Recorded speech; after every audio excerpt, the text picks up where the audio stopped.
I think, and it's the perfect segue. And Bob, I'm going to start with you. I read a really interesting article. The girls were getting ready to play. I believe it was in the last World Cup. And you had a great interview, and they talked to just about the girls growing up, and it was just a great piece on your family. And you had a quote in there where you talked about when the girls got to playing true competitive travel soccer. And similar to what we're starting to dip our toe into in the baseball scene, I think it's all very similar in that regard. It's very expensive. If you want your child to play in today's world competitive athletics at a young age, whether it's girls soccer, baseball, softball, volleyball, basketball, it doesn't matter the sport. And you were quoted as saying you were spending $10,000 to $12,000 per year per girl when they wanted to go follow their dreams and go to all these camps and academies. When you think back to those times, was there anything you were not willing to sacrifice as a family, you and your wife? Was there anything you guys weren't willing to do to help your girls chase their dreams? No. We quite literally would do anything if they wanted to go. We had to write letters to the principals at the schools saying that we'll make sure the girls make up all their work. We'll make sure they do their homework.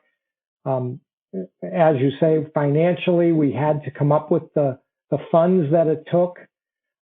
We went on all of those weekend trips, much like you're doing now. And it was constant. Certainly in the spring, every year, it started as soon as the snow melted, and it went through until the end of June. And it was the greatest times in our lives. There were lots of stressful moments, but it was the greatest times in our lives, honestly. So I was gonna just add, Dad, please. But we always drove. Me and my dad drove up and down the East Coast so many times. Tell me about that.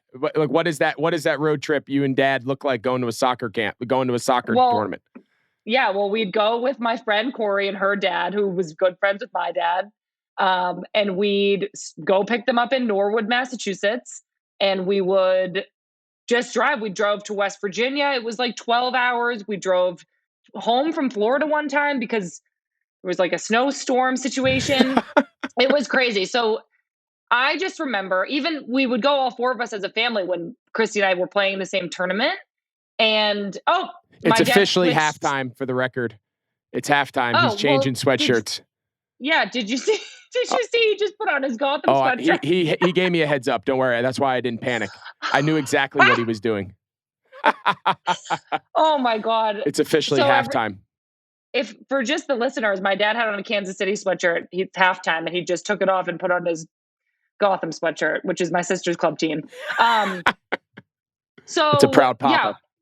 Yeah. So we would just drive. We would drive sometimes as a family, sometimes with a teammate of mine and her dad. And I remember we'd get back Sunday nights at 3 a.m. and we'd all get up and go to work and school the next day. And we just did it. And I mean, we all wanted to. I'm sure my dad was exhausted. He was the only one who ever drove, but it was crazy. But I mean, it was so much fun. And again, it was one of the reasons why Kristie and I had so much success.